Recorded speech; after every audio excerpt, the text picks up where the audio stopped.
இப்போது புதிய அறிமுகம் ஆச்சி ஹோட்டல் சாம்பார் 50 கிராம் ரூபாய் 20 மட்டுமே. நேற்றைய தினம் முதலமைச்சர் பேசியிருக்கிறார். பாரதிய ஜனதா கூட்டணி அரசு தமிழ்நாட்டுக்கு வந்தால் அதிமுக ஆட்சிக்கு வந்தாலும் பாஜக தான் ஆட்சி செய்யும், தமிழ்நாட்டை நாசமாக்கி விடுவார்கள் அப்படின்னு சொல்லி முதலமைச்சர் ஒரு ஸ்டேட்மெண்ட்டை பேசியிருக்கிறாரு. என்ன எதிர்ப்பு? இன்னைக்கு இந்தியா ஃபுல்லாக எல்லா மாநிலங்களிலும் பாரதிய ஜனதா கட்சி பெரும்பான்மை மாநிலம் ஆட்சி செய்கிறது. அங்கே என்ன தமிழ்நாட்டில் அங்கே என்ன மோசமான ஆட்சி நடந்திருக்கிறது? இவர்கள் இவ்வளவு நாசமாக்கி விட்டார்கள் என்று நான் குற்றச்சாட்டு சொல்கிறேன். இப்போ தான் இவ்வளோ நேரம் சொன்னேன்.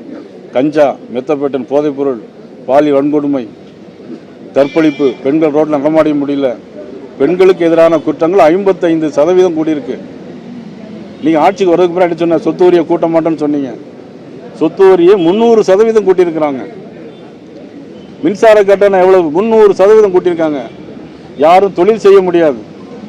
எந்த தொழில் வருஷத்துக்கு மின்சார கட்டணம் டெபாசிட் ஆண்டு ஒரு வருஷத்துக்கு டெபாசிட்டை கூட்டிகிட்டே இருக்கிறாங்க. டெபாசிட் இன்னைக்கு மின்சாரத்துறையில் மட்டும் இன்னைக்கு லட்சம் கோடி ரூபாய் நஷ்டத்தில் போயிட்டு இருக்கு.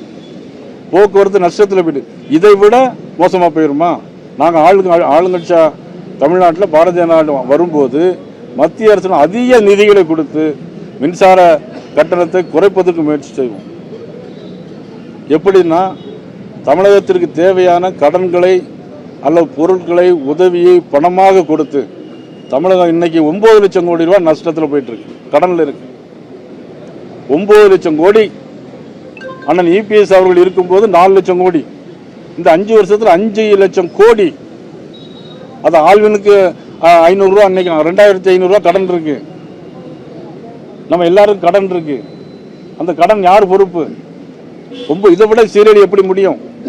ஒரு முதலமைச்சர் எப்படி முடியும்? ஒரு முதலமைச்சர் அவர் இபிஎஸ் 4 லட்சம் கோடியில் வைத்துட்டு போயிருந்தால் அதை 3 லட்சம் கோடியாக குறைச்சிருந்தா திறமையானவர், ஆட்சியில் நல்லது அப்படின்னு சொல்லலாம். எங்கேயுமே கொலை நடக்கலை, கொள்ளை நடக்கலை அப்படின்னா திறமையானவர்னு சொல்லலாம். நீங்கள் டெய்லி பத்திரிக்கையை பிரித்து பார்க்க முடியலையே.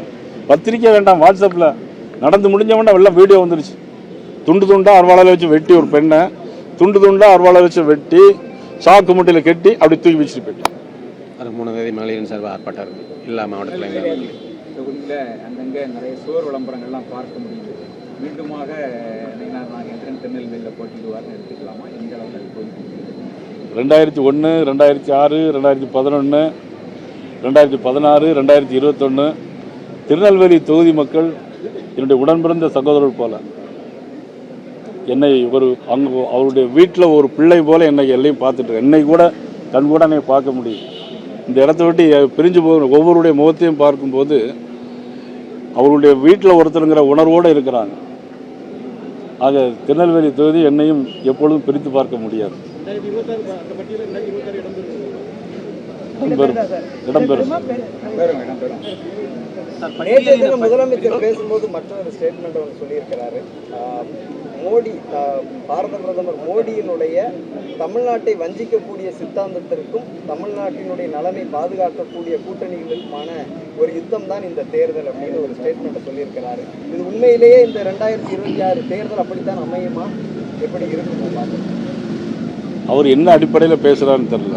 சித்தாந்தம்னா எந்த சித்தாந்தத்தை பேசுறாரு? தமிழ்நாட்டை வஞ்சிக்கக்கூடிய சித்தாந்தம். தமிழ்நாட்டை வஞ்சிக்கக்கூடிய சித்தாந்தம் என்ன? அவர் மனசுல என்ன நினைச்சு சொல்றாருன்னு தெரியல. பாரதிய ஜனதா கட்சி இன்னைக்கு உலகத்திலே மிகப்பெரிய கட்சி. இன்னைக்கு ஏற்கனவே பல முறை சொல்லியிருக்கேன். 1600 எம்எல்ஏக்கள், 270 நாடாளுமன்ற உறுப்பினர்கள் பெற்ற மிகப்பெரிய கட்சி. நாளுக்கு நாள் வளர்ந்துக்கிட்டே போயிட்டு இருக்கு. பீகார் மாநிலத்தில் இன்னைக்கு பாரதிய ஜனதா கட்சி ஆட்சி. மகாராஷ்டிரா மாநிலத்தில் பாரதிய ஜனதா கட்சி ஆட்சி. கேரள மாநிலத்தில் மாநகராட்சியில் 100 இடத்துக்கு 50 இடங்களை பிடிச்சிருக்காங்க பாரதிய ஜனதா கட்சி.